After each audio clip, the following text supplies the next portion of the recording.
Gak usah deh, ntar keganggu jam belajarnya. Gak usah, ntar kamu malah lebih fokus cari uang daripada belajar. Katanya sih gitu. Hai semuanya, terima kasih udah klik video ini dan selamat datang di video aku. Ketemu lagi bareng aku di sini.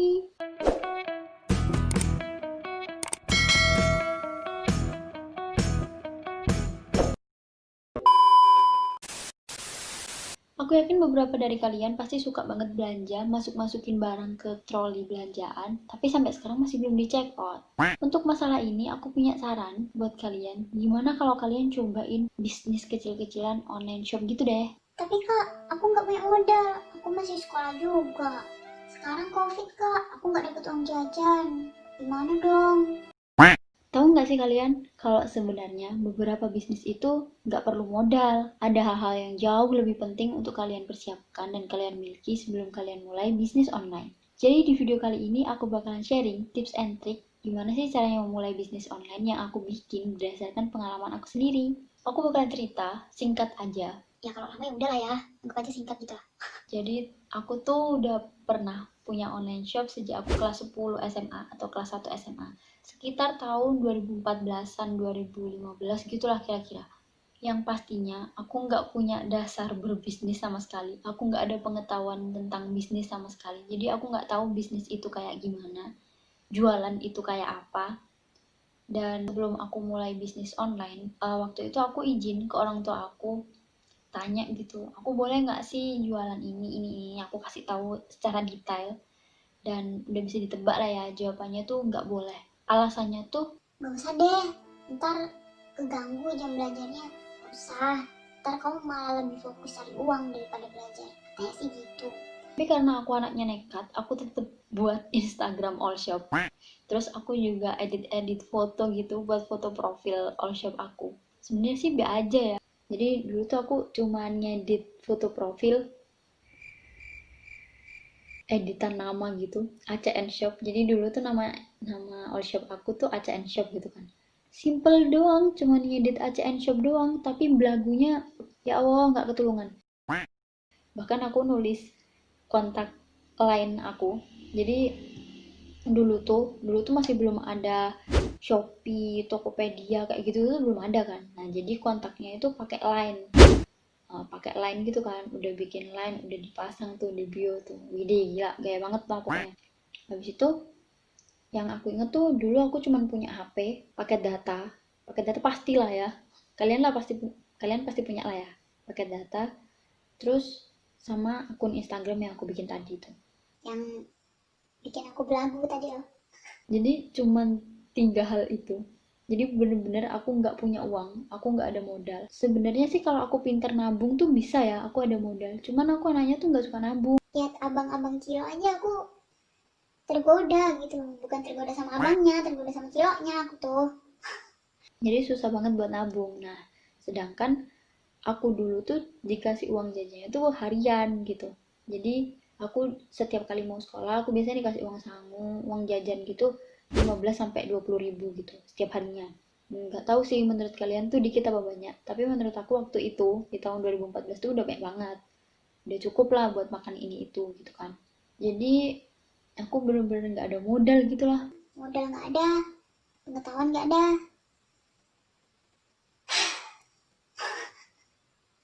Jadi apa lu?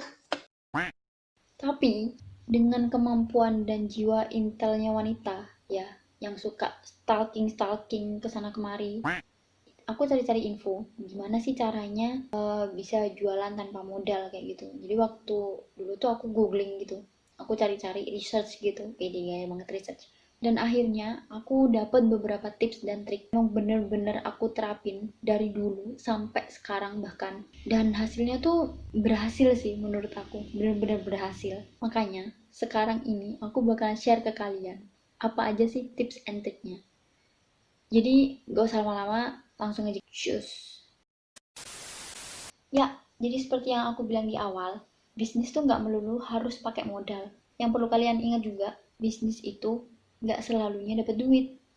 Bisa untung, bisa rugi. Jadi aku bakal kasih tahu ke kalian tips sebelum mulai online shop. Tips yang pertama, Coba cari tahu alasan kenapa kalian pengen banget buka online shop. Pastikan sebelum memulai bisnis, kalian harus terapin mindset kalau sebenarnya bisnis itu nggak selalunya untung, bisnis juga nggak selalu rame. Tujuannya apa sih? Kok mikir jeleknya dulu? Bukannya harusnya kita mikir yang baik-baik ya? Tujuannya apa? Supaya kalau di tengah-tengah waktu kalian menjalankan bisnis dan kalian mendapat sesuatu yang kalian gak inginkan gitu, kalian tuh udah siap, gak terlalu kecewa gitu loh. Boleh kecewa, tapi yang pasti kalau misalnya kalian udah terapin mindset kayak gitu, kalian gak bakal nyerah dengan mudah. Tips yang kedua, punya rencana dan rancangan. Jadi maksud dari tips yang kedua itu, kalian tuh harus tahu kalian tuh mau jual apa, kalian tuh mau atur feeds kalian tuh kayak apa, terus pasarannya untuk kalangan siapa, untuk kalangan mana, kemudian range harga yang mau kalian terapin itu dari harga berapa sampai harga berapa. Itu juga harus kalian tentuin. Jadi sebenarnya tuh jualan tuh nggak cuman asal jual barang apa kayak gitu, tapi kalian tuh harus menargetkan sesuatu tuh secara rinci kayak gitu loh. Kalian harus merencanakan beberapa diantaranya supaya kalian tuh nggak kelabakan di akhir, supaya kalian tuh melayani customer juga lancar gitu loh. Jadi dengan kalian punya rancangan seperti itu, kalian tuh tahu siapa-siapa aja yang mau kalian undang ke toko kalian. Nah, online shop itu kan toko ya. Nah, kalian juga harus tahu siapa-siapa aja yang harus kalian undang. Jadi, kalian tuh punya tempat untuk memasarkan toko kalian, kayak gitu loh intinya tuh. Contohnya aja nih, kalau aku ambil dari pengalaman aku ya. Aku tuh kan suka banget sama dunia perkepopan kayak gitu ya. Habis itu aku juga punya skill edit mengedit gitu loh. Nah, makanya aku pilih untuk jualan Polaroid, poster, lain-lain gitulah kayak jasa cetak gitu. Apa cuman K-pop doang? Enggak, karena uh, kalau yang aku suka tentang dunia K-pop itu kan cuman hobi ya. Nah, skill aku di sini tuh edit mengedit, gabungin dua itu ke dalam satu bidang gitu. Nah, makanya aku jualan sesuatu yang aku bisa masukin hobi aku, terus aku bisa libatkan skill aku gitu. Nah, pasar yang aku targetkan itu anak sekolahan sampai orang dewasa. Otomatis anak sekolahan tuh punya uang berapa sih? Kan nggak banyak-banyak banget ya. Nah, makanya aku bikin range harga barang yang aku jual itu mulai dari 500-an sampai ya nggak lebih dari 20.000 lah pokoknya kayak gitu. Nah, jadi anak sekolahan pun tuh juga bisa beli gitu. Hal-hal yang kayak gini tuh udah harus kalian pikirkan gitu loh. Kalian udah harus rancang itu dari awal. Terus jangan lupa, setiap ide yang kalian punya, setiap rancangan yang kalian punya tuh kalian catat di buku catatan kalian. Supaya kalian tuh nggak, Aduh aku lupa tadi tuh aku apa ya, aduh aku lupa ide aku tuh apa ya. kayak gitu. Jadi kalian harus catat satu persatu ya teman-teman. Tips yang ketiga. Tips yang ketiga ini adalah tips yang terakhir. Tapi ini menurut aku sih ya, menurut aku ini hal yang dasar banget. Ini kalian ini harus punya. Tips yang ketiga ini adalah niat, tekad, dan usaha. Sebelum kalian mulai bisnis, pastikan kalian itu emang niat banget untuk buka online shop. Tujuannya apa? Supaya dari awal kalian buka online shop sampai akhir itu, kalian tuh tetap konsisten. Kalian gak labil, gak tiba-tiba bosen, gak tiba-tiba males, nggak tiba-tiba ngilang gitu lah pokoknya. Jadi dari awal sampai akhir tuh kalian konsisten. Ini aku berbagi ya sesuai pengalaman aku. Kenapa kok aku bilang niat dan tekad itu penting banget untuk dipersiapkan di awal? Karena aku bisa jamin 100% hal-hal yang kayak kalian bosen, malas, capek itu pasti bakal muncul di tengah-tengah kalian usaha gitu, di tengah-tengah kalian coba online shop kayak gitu. Bosen karena mungkin pendapatan kalian tuh gitu-gitu aja, nggak mengalami kenaikan gitu loh, atau bahkan malah mengalami penurunan yang kayak gitu tuh malah bikin males kayak gitu. Nah, bosen, males, capek itu bisa datang dari kayak mungkin toko kalian tuh lagi rame banget ya. Nah, biasanya pas rame-rame banget kayak gitu, itu tuh pasti tiba-tiba pengen libur gitu, tiba-tiba pengen istirahat. Pas dikasih sepi, nah kan mulai ngeluh lagi tuh. Emang manusia ya dasar ya, ngeluh lagi pengen rame kayak gitu. Hal-hal kayak gitu tuh bisa muncul kapan aja di tengah-tengah pastinya yang nggak kamu duga.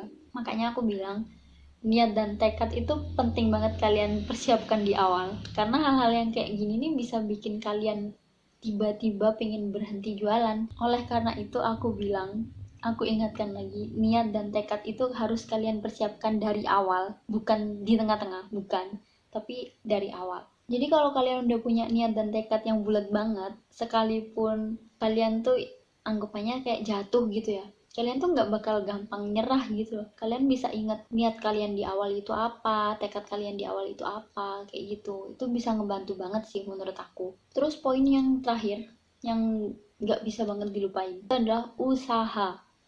Usaha tuh penting banget guys, bukan cuman usaha gimana cara memasarkan produk kalian, bukan, tapi usaha untuk belajar tentang bisnis itu kayak gimana, usaha untuk cari-cari cara baru untuk apa ya, kayak memperkenalkan produk dengan cara yang baru, usaha buat editing foto, habis itu usaha cari-cari info tempat produsen yang bisa bikin barang untuk kalian jual lagi. Itu tuh banyak banget usaha yang perlu kalian lakukan dalam berbisnis supaya kalian tuh nggak ketinggalan gitu loh sama toko-toko lain gitu, supaya kalian tuh bisa bersaing gitu.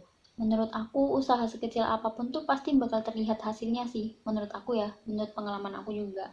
Jadi intinya tuh kalian jangan cuman bikin rencana doang, tapi kalian juga harus usaha. Jangan lupa juga buat berdoa, karena hal itu itu yang bisa mendukung semua yang kalian rencanakan untuk bisa berhasil kayak gitu guys. Usaha kenceng tapi nggak pernah doa juga sama aja lah, itu nggak ada artinya gitu loh. Jadi itu tadi 3 tips yang aku terapin selama ini dari awal aku buka online shop sampai sekarang. Dan sekali lagi aku ingetin kalian, 3 tips tadi harus kalian lakuin secara bersamaan atau berurutan, terserah kalian. Pokoknya itu tuh harus dijalanin, 3-tiganya. Nggak boleh salah satu. Aku nggak nyuruh kalian milih, tapi aku nyuruh kalian ngelakuin 3-tiganya. Kalau kalian bisa ngelakuin tiga-tiganya, aku jamin hasilnya yang kalian dapat nanti itu juga nggak bakal setengah-setengah. Kalau kalian nyoba cuma salah satunya, ya udahlah hasil kalian tuh cuma seperempat kayak gitu loh. Gimana sih ngerasain hasil seperempat tuh? Oke, sekarang yang terakhir, aku bakal kasih kalian triks gitu. Gimana sih caranya mulai usaha tanpa modal? Yang pasti tanpa modal, tapi kalian bisa dapat penghasilan sendiri. Keren nggak tuh? Nih ya, aku kasih tahu ya, punya uang sendiri dari hasil jerih payah sendiri tuh rasanya tuh kayak mantap. Jadi langsung aja, triknya itu cuma satu, yaitu kalian jadi reseller dan terapin sistem dropship. Buat kalian yang belum tahu reseller itu apa, jadi intinya tuh dari program reseller ini, kalian tuh nggak perlu modal, kalian juga nggak perlu nyetok barang, nggak perlu nyetok bahan-bahan untuk packing. Jadi kalian emang cuman bayar aja ke online shop itu untuk beli barang gitu, dan online shop itu nanti yang bakal kirim paketan, kirim barang yang kamu pesan itu ke customer kalian atas nama online shop kalian. Jujur, ini adalah cara yang aku terapin waktu aku awal-awal jualan, waktu aku kelas 1 SMA itu, dan aku terapin selama 2 tahun.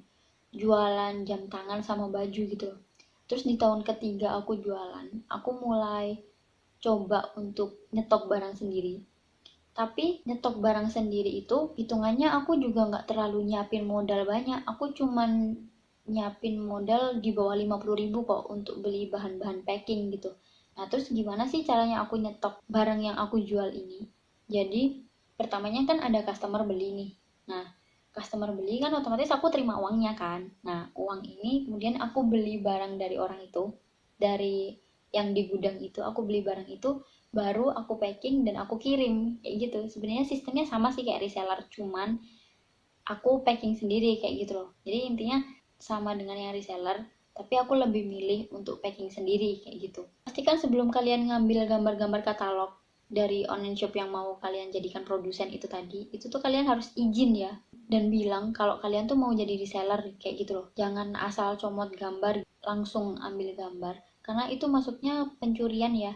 Karena kita kan nggak ngerti ya gambar itu tuh orangnya bikin sendiri atau gimana. Tapi kalau misalnya kalian ambil kan sama aja kayak kalian nyuri ide atau hasil usaha dari orang lain kayak gitu.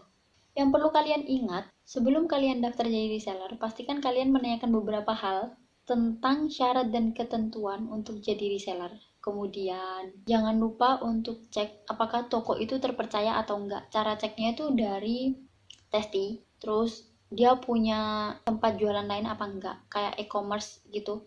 Jadi selain punya Instagram, dia punya Shopee apa enggak, dia punya Tokped apa enggak, atau minimal dia tuh kontak personnya tuh apa, dia punya WA atau Line apa enggak, atau cuman melayani lewat DM aja. Kalau misalnya dia cuman punya Instagram dan kontak pesennya itu lewat DM, aku kasih tahu ke kalian, jangan pernah daftar reseller di tempat itu. Ya, bahaya banget. Terus kalian juga harus cek kolom komentar yang ada di postingan-postingan di Instagram itu. Kalau misalnya kolom komentarnya dinonaktifkan, mending kalian jangan jadi reseller di tempat itu ya. Aku nggak bisa jamin tempat itu terpercaya apa enggak. Habis itu kalian harus lihat juga admin atau ownernya di toko itu tuh pelayanannya bagus apa enggak. Karena kalau misalnya nanti di pertengahan ada komplain barang cacat atau gimana, kalau misalnya ownernya pelayanannya kurang baik juga kalian ntar bingung gimana caranya untuk dapetin atau memperbaiki barang yang rusak pas kalian terima gitu loh. Nah, jadi itu dia tips and trick yang bisa aku kasih ke kalian, yang bisa aku bagiin ke kalian. Dan juga aku mau kasih saran ke kalian. Banyak banget ya, aku ngasih saran ke kalian udah beberapa. Tapi emang itu penting banget sih. Kalau misalnya kalian pusing atau bingung mau jualan apa, aku kasih tahu nih ya, yang paling gampang itu adalah jualan sesuatu yang emang kalian suka gitu. Dan tentunya harus kalian pahami. Kalau misalnya kalian suka, jualan itu nggak bakal kalian anggap sebagai sesuatu yang berat gitu loh, atau sesuatu rintangan yang kayak gimana. Karena dengan kalian jual yang ada hubungannya dengan sesuatu yang kalian suka tuh, kalian ngerjainnya tuh enjoy gitu. Kalaupun misalnya kalian jadi reseller tuh, kalian bisa paham gitu loh yang kalian jual.